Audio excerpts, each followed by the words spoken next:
नमस्कार दोस्तों, मैं राहुल चौहान एग्रीन इंडिया से। आज 11 दिसंबर 2023 को इस वीडियो के माध्यम से मटर आयात में नियमों में जो बदलाव किए गए हैं, जो आयात में छूट दी गई है 31 मार्च 2024 तक, उसकी जानकारी देना चाहूँगा और इसका बाज़ारों पर, किसानों पर, व्यापारियों पर क्या असर पड़ेगा। क्या ये ज़रूरी था कि मटर आयात शुल्क इस तरह से खोला जाए? क्या और भी कदम उठा सकती थी सरकार? इस वीडियो के माध्यम से मैं आपको बताना चाहूँगा। वीडियो पसंद आए तो इसको लाइक करें, सब्सक्राइब करें और अधिक से अधिक शेयर करें ताकि सरकार के कानों तक जो हमारी बात है, आपकी बात हमारे थ्रू पहुँचे। कार्य अपने विवेक से करें और ये वीडियो केवल आपकी जानकारी के लिए बनाई गई है। आइए बात करते हैं कि क्या इतना ज़रूरी था कि मटर का आयात खोला गया। दरअसल मटर का आयात खोलने जाने का जो प्रमुख उद्देश्य था वो केवल मटर ही नहीं, मटर के साथ साथ चना, तुअर, उड़द, मसूर, मटर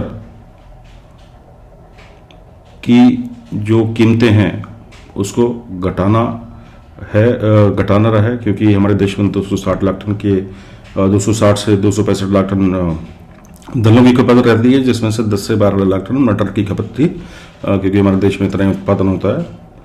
अब ये मटर का इंपोर्ट होगा तो जो अन्य दालों की जो खपत है वो इससे घटेगी, मटर की खपत बढ़ेगी तो अन्य दालों की जो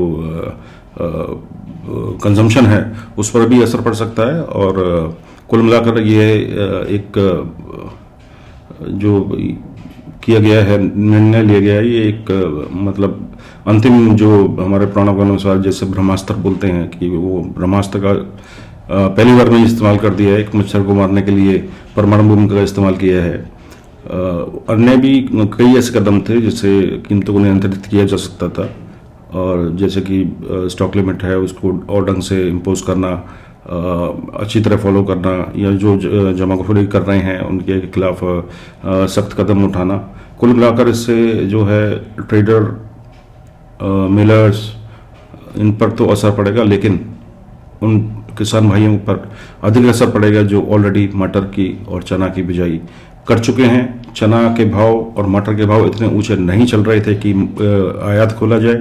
कहीं ना कहीं उद्देश्य ये था कि तुअर और उड़द की कीमतों को मटर के आयात के थ्रू नियंत्रित किया जाए। कुल मिलाकर ये जो कदम है वो इंडस्ट्री के कुछ लोग जरूर वेलकम कर रहे हैं, परंतु ये कदम एक अच्छा कदम नहीं माना जा रहा है। इससे कीमतें तो नियंत्रित रहेंगी, लेकिन जो हमारा ट्रेड है जो कई वर्षों से मंदी की मार झेल रहा है और बार बार नीतियों में जो बदलाव होता है उसकी वजह से बंद होने की कगार पर आता है, या कई दिक्कतों का सामना करना पड़ता है। वित्तीय हालत अधिकतर में लोगों की खराब है, तो इसके कारण जो है इस निर्णय से भविष्य में कीमतों पर दबाव बन सकता है, सभी दालों पर बन सकता है। जब से इंपोर्ट ये खोलने का फैसला आया, मटर की कीमतें जो हैं कम से कम 1200 रुपये तक घट चुकी हैं, और तुअर की कीमतें भी लगातार पिछले एक महीने से, उड़द की कीमतें एक महीने से घट रही थी, मसूर की कीमतें स्थिर थी, चना की कीमतें भी स्थिर थी, मूंग भी स्थिर था। तो क्यों खोला गया आयात?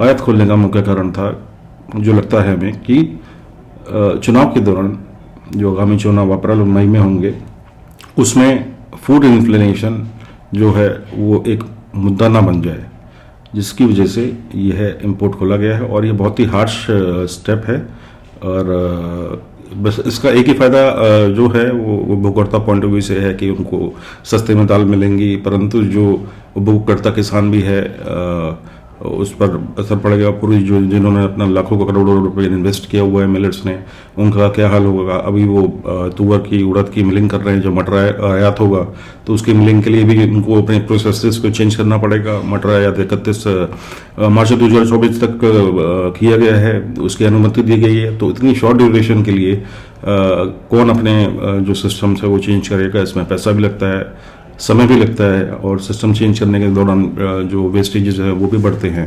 तो कुल मिलाकर ये इंडस्ट्री, अगर ये समय सीमा नहीं बढ़ाई गई जैसा कि सर्कुलर में बोला गया है कि 31 मार्च तक लागू रहेगी, अगर ये समय सीमा नहीं बढ़ाई गई तो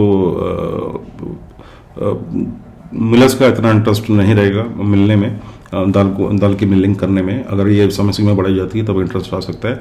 हमारा मानना है कि 31 मार्च 24 तक मटर का इंपोर्ट 3 लाख टन आराम से हो सकता है, क्योंकि पहले से ही कई सौदे हो चुके हैं। कई शिपमेंट्स जो बांग्लादेश जा रही थी वो भारत के लिए रवाना हो रही हैं। दुबई में भी सुनने में आया है कि कुछ सौदे हो चुके हैं, ऑलरेडी हो चुके हैं। कनाडा से और रशिया के बीच में कंपटीशन अब बढ़ने लगा है। और आज के अगर बात करते हैं तो कनाडा में जब ये सर्कुलर जारी नहीं हुआ था उस टाइम कीमतें बहुत कम थी, लेकिन अब कनाडा में भी मटर की कीमतें बढ़ चुकी हैं। आज 540 के आसपास कनाडा बोली गई है और 510 के आसपास रशिया के भाव पहुंचे हैं। तो कुल मिलाकर जब ये माल इंडिया में आएगा तो इससे कीमतों पर असर पड़ेगा। असर ऑलरेडी पड़ चुका है। किसानों के हित में मैं इसको नहीं मानूंगा, थोड़ा सा डिसअपॉइंटेड हैं इस चीज़ को लेके। और बाजार एक सीमित दायरे में रहेंगे जब तक इलेक्शंस हैं। आप तेजी के बारे में ना सोचें। और अब तुअर की फसल भी आ रही है। मुंबई अपना जो आपका म्यांमार है वहाँ से भी तुअर की फसल दिसंबर के अंत में आने लगेगी, तो तुअर की उपलब्धता भी बढ़ेगी। उड़द में की उपलब्धता फरवरी से बढ़ेगी। अब इस सर्कुलर से देखिए आप क्या हुआ है कि इंडियन बाजार के साथ साथ म्यांमार में जो इंटरनेशनल प्राइसेस हैं तुअर और उड़द के वो भी अब गिरने लगे हैं, क्योंकि उन्हें मालूम है कि अगर मटर का इंपोर्ट इंडिया में होता है तो उनके देश से तुअर का और उड़द का इंपोर्ट भी प्रभावित हो सकता है। ठीक इसी तरह अफ्रीका में जो इशू चल रहा था तुअर का, मोजाम्बिक से खासकर, अब वो वहाँ से भी वहाँ पर उनको भी इसका असर पड़ेगा, क्योंकि मटर एक ऐसी दाल है जो हर जगह खप जाती है सस्ती होने के कारण। और जैसा कि आप तुअर वाले एरिया को मसूर में चेंज नहीं कर सकते या मसूर वाले को उड़द में चेंज नहीं कर सकते, क्योंकि हर एक के अलग अलग खपत राज्य हैं। लेकिन मटर एक ऐसी चीज़ है जो हर जगह खपाई जा सकती है, नमकीन में खपाई जा सकती है और दाल के रूप में भी खाई जाती है। तो कुल मिलाकर इस सरकार को जो है थोड़ा इम्पोर्ट उस अनुपात में करना चाहिए कि मतलब जो रेट्स हैं, चाहे वो मिनिमम इंपोर्ट प्राइस लगाते हैं, कुछ आयात शुल्क लगाते हैं, कि जो इंपोर्ट पैरिटी है, जो इंपोर्ट के भाव हैं वो मंडियों के भाव के आसपास या मामूली आसपास रहते तो अच्छा रहता। वीडियो पसंद आए तो सब्सक्राइब करें, कृपया कमेंट जरूर करें। ये वीडियो बहुत मेहनत के साथ बनाई है। धन्यवाद जी।